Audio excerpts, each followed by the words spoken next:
morning. Welcome to Tribune News on Q, your go-to morning news source, only here at the Daily Tribune.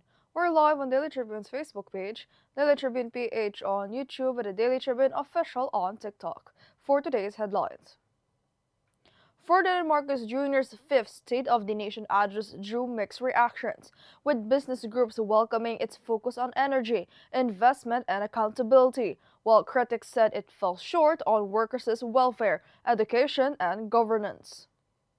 Sara Duterte skipped Ferdinand Marcos Jr.'s fifth State of the Nation address, calling it a waste of time, while Liza Araneta Marcos expressed her support for the president's speech.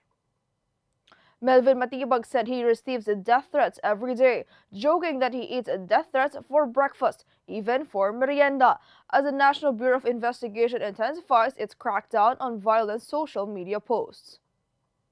Ferdinand Marcos Jr. said more than 500,000 homes have been built or financed under expanded 4PH program, highlighting the roles of the Department of Human Settlements and Urban Development and Pag-ibig Fund in expanding access to affordable housing. A magnitude 7.1 earthquake struck southwestern Japan, triggering a tsunami alert after strong shaking hit parts of Kyushu and prompted warnings of waves up to 1 meter high. The DOE is drafting a dedicated power strategy for the proposed PAC Silica Hub to meet its massive electricity demand without affecting supply for households and businesses.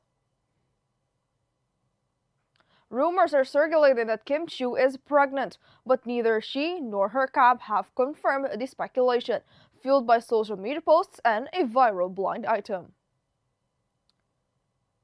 Alex Ayala rallied from a set-down to defeat Zheng Qinwen to reach the Mubdala DC Open round of 16, where defending champion Leila Fernandez awaits.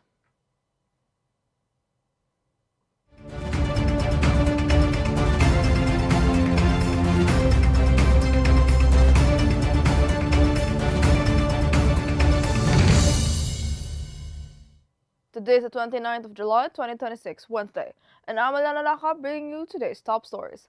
Let's kick things off with today's weather. A low-pressure area inside the Philippine Area of Responsibility and the easterlies will bring cloudy skies with scattered rains over much of Luzon today. As of 3 a.m., the LPA was spotted off the coastal waters of Rapu-Rapu, Albay. Pag-asa says Metro Manila, Central Luzon, Calabarzon, the Bicol region, and nearby provinces may experience moderate to heavy rains that could trigger flash floods and landslides. Cagayan and Isabela will also see scattered rains due to the easterlies. The rest of the country can expect isolated rain showers and thunderstorms. Now for a traffic update. Light traffic is reported within Tumbacto Plaza, Mindanao Toll Plaza, Bocaue Toll Plaza, and San Fernando northbound and southbound lanes.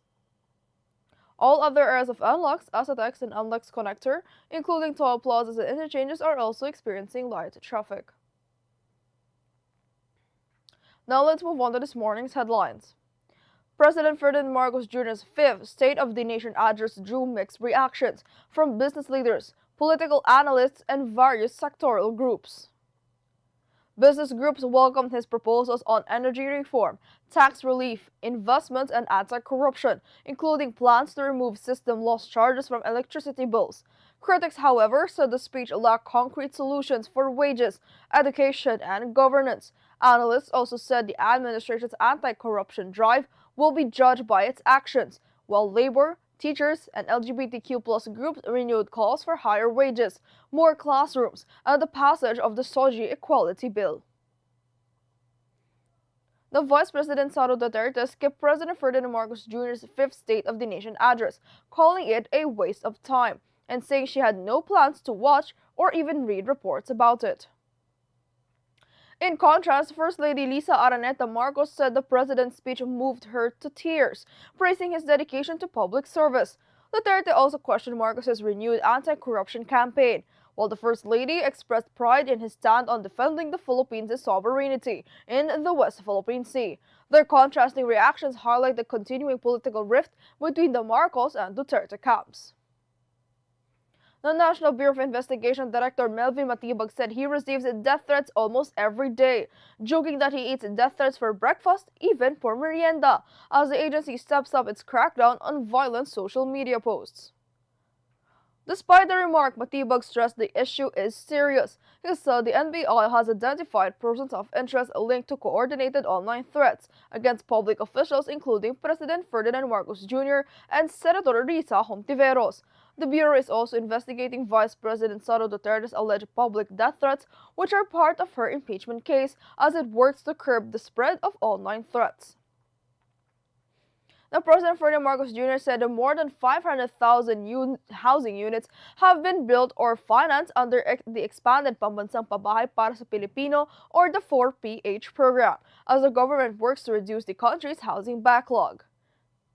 In his State of the Nation address, Marcos credited the DHSUD and the Pag-ibig Fund for expanding access to affordable housing through partnerships with local governments and the private sector. Since 2022, the Pag-ibig has financed more than 379,000 homes, while the DHSUD reported nearly 576,000 housing units delivered or financed, about half of the program's 2028 target.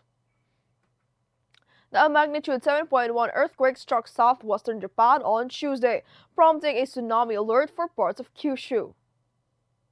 The quake struck at 4:27 p.m. and registered Shindo 7, the highest level on Japan's seismic intensity scale. Authorities warned that tsunami waves of up to 1 meter could reach coastal areas, with NHK reporting that waves may have already been observed.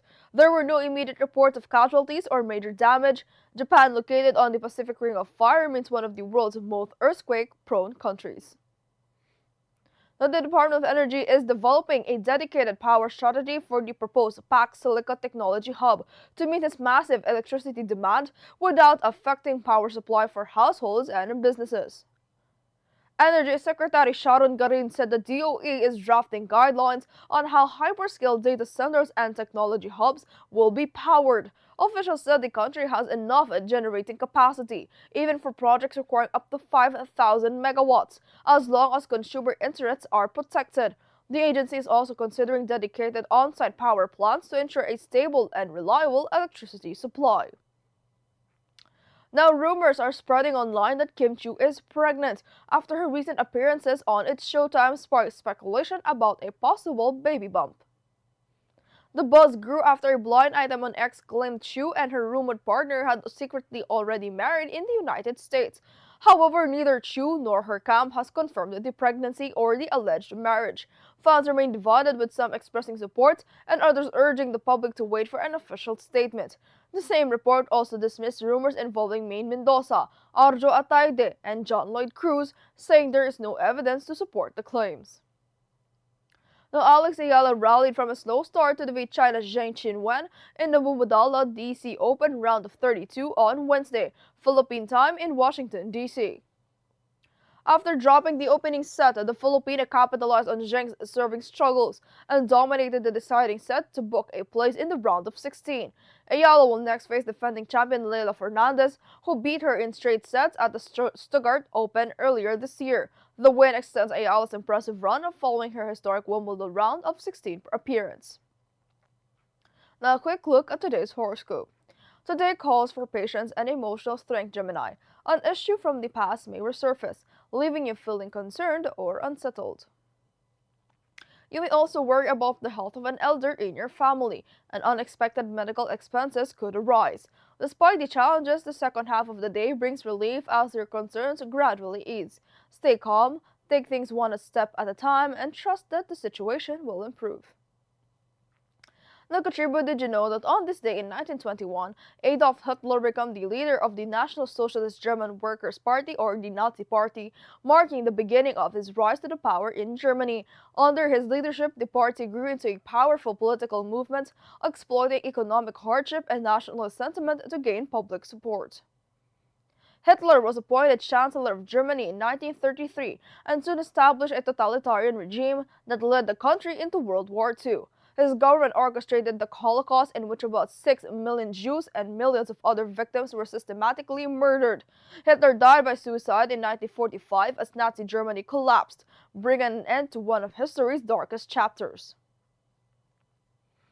Now, this morning's viral comes from a TikTok video that has racked up 2.1 million views, proving that even cartoon characters have their heartbreak era. The clip features a Doraemon mascot slumped on the side of the street while listening to heartbreaking songs, looking completely lost in his feelings. Netizens quickly flooded the comments with hilarious reactions including, "Si Doraemon nga nasasaktan, ako pa kaya ang mahinang nilalang," while others joked that even Doraemon's gadgets couldn't fix a broken heart. And that's all for now mga ka-Tribu. Join us again at 1 o'clock p.m. for more updates. This has been Eliana Lacap for Tribune News on Q.